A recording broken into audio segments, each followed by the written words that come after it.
Hello everyone, set study point में आपका स्वागत है। पर्यावरण के शॉर्ट नोट्स के लिए हमारे चैनल को सब्सक्राइब करें और बेल आइकॉन को दबाना न भूलें। Welcome to our YouTube channel. मेरा नाम नेहा है और मैं आपको यहाँ पे ईवीएस के कुछ इम्पोर्टेंट पॉइंट आपके लिए लेके आती हूँ। तो आज का जो हमारा टॉपिक है वो है हमारा जल। इससे पहले वीडियो में आपने देखा होगा कि मैंने जल के बारे में, वाटर के बारे में कुछ इम्पोर्टेंट चीजें बताई थी कि कैसे कैसे वो हमारा पूरी पृथ्वी के ऊपर डिवाइड है। तो आज हम उससे रिलेटेड और जो थोड़े से पॉइंट बाकी थे उनको समझ लेते हैं। तो सबसे पहले हम यहाँ पे एक एग्जाम्पल क्वेश्चन देख लेते हैं कि जल निम्नलिखित में से जल का उपयोग किन किन लिए किस किस के लिए किया जाता है। ये एक बहुत सिंपल क्वेश्चन है। ये हम सभी लोग जानते हैं कि जल का उपयोग हमारे दैनिक जीवन में खाने पीने एवं शारीरिक क्रियाओं के लिए किया जाता है। तो एग्जाम में इसी तरीके से आएगा लिखा हुआ कि जल का उपयोग खाने पीने एवं शारीरिक क्रियाओं के लिए किया जाता है। तो आप इसको ही टिक करेंगे।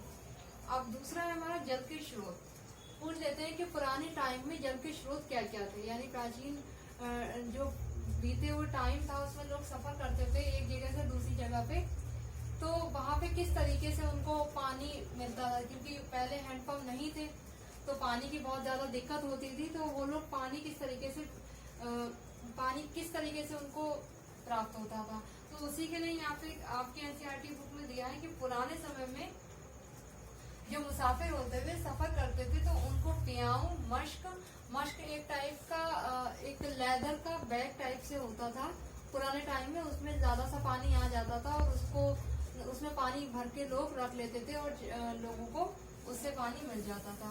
कुएं खुदवा दिए गए थे, उससे कुओं से भी पानी प्राप्त हो जाता था। वाह बढ़िया। ये भी एक तरीके की तालाब के तरीके की कुछ तालाब के आकार की एक पक्की बावड़िया टाइप की बना देते हैं। उसमें पानी इकट्ठा रहता है और मुसाफिर होते हैं उनको पानी मिल जाता है।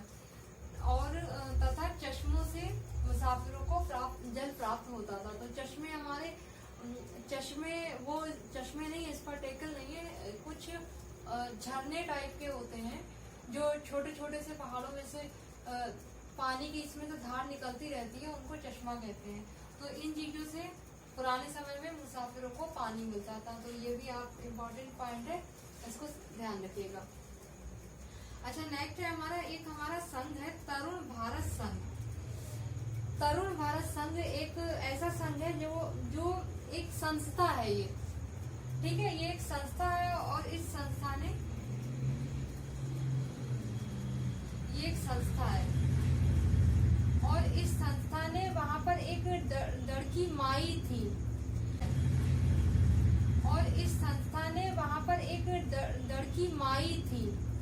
जो लड़की माई थी ना, उनके सहयोग से, लड़की माई एक थी, उनके सहयोग से गांवों में जो तालाब बनाकर पानी की समस्या को खत्म कर दिया था। तो हमारी तरुण भारत संघ एक संस्था है। कुएं सूखने की वजह, यानी कुएं जो हमने अपने आसपास देखा है, कुएं ऑलमोस्ट लगभग सब सूख ही चुके हैं।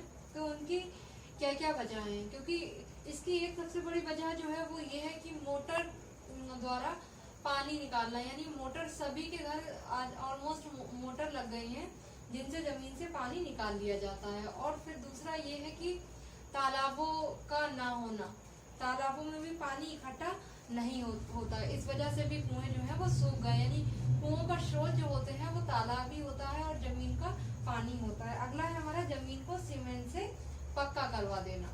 इस वजह से भी जो कुएं थे उनको पानी नहीं मिल पाता। तो ये कुछ 3 इम्पोर्टेंट पॉइंट है, एग्जाम में ये क्वेश्चन देखा गया है तो आप यहाँ पे नोट कर लीजिए।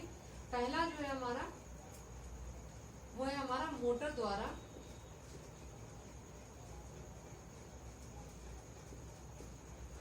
पानी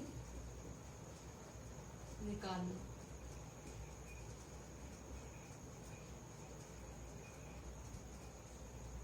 ठीक है, मोटर द्वारा पानी निकालना, इस वजह से भी हमारा कुएं सूख गए हैं। दूसरा है हमारा तालाबों का ना होना, जिससे पानी इकट्ठा नहीं होता।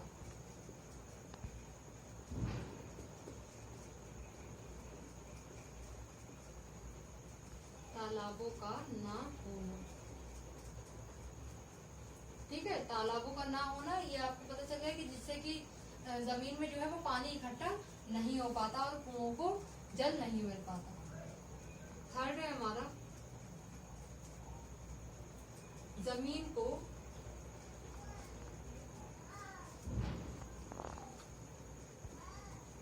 सीमेंट से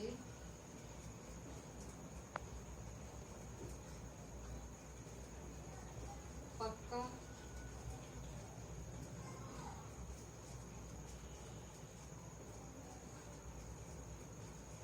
करवा देना।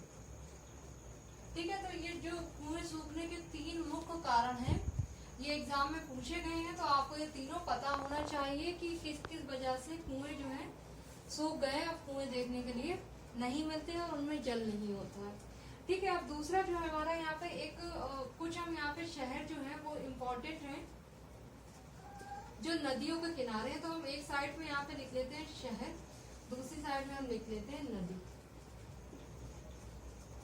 तो यहाँ पे सिर्फ वही ले रहे हैं जो इम्पोर्टेंट है एग्जाम के लिए। तो हमारा सबसे पहले है उज्जैन। उज्जैन जो उज्जैन है हमारा वो उज्जैन इस रूप में हमारा उज्जैन शहर मोस्ट इम्पोर्टेंट है और ये एग्जाम में कई बार देखा गया है। उज्जैन है हमारा क्षिप्रा नदी के,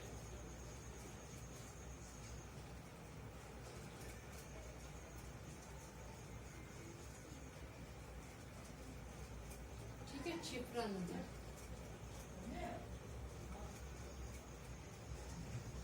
और दूसरा है हमारा पटना।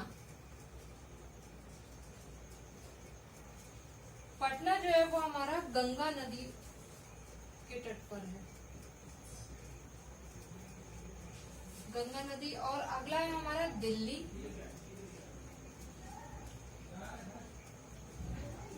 दिल्ली जो है वो है हमारा यमुना।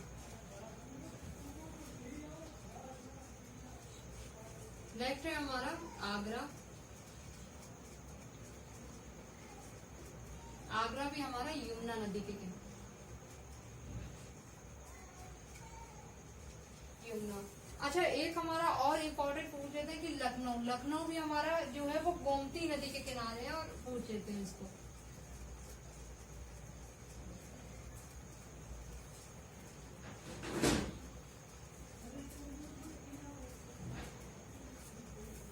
तो ये कुछ इम्पोर्टेंट यहाँ पे शहर हो गए जो हमारे किन किन नदियों के किनारे हैं। चलिए अब हम बात कर लेते हैं एक अपने दूसरे इम्पोर्टेंट टॉपिक की। जब हम यहाँ पे जल की बात कर रहे हैं तो जल जो है वो हमारा उससे रिलेटेड एक इम्पोर्टेंट यहाँ पे एक और पॉइंट है, वो है हमारा बारिश यानी रेन। रेन जो होती है वो हमारी कैसे होती है, तो ये इम्पोर्टेंट क्वेश्चन है, आप इस पे इम्पोर्टेंट लिख लीजिए। बादल संघनन के बाद बरसते हैं। ठीक है, ये एग्जाम में देखा गया है कि बादल कैसे कब बरसते हैं, तो संघनन के बाद बरसते हैं। आपको ये ध्यान रखना है। ठीक है, आप संघनन को हम एक साइकिल के रूप में ये क्रिया चलती है उसको हम यहाँ पे समझ लेते हैं।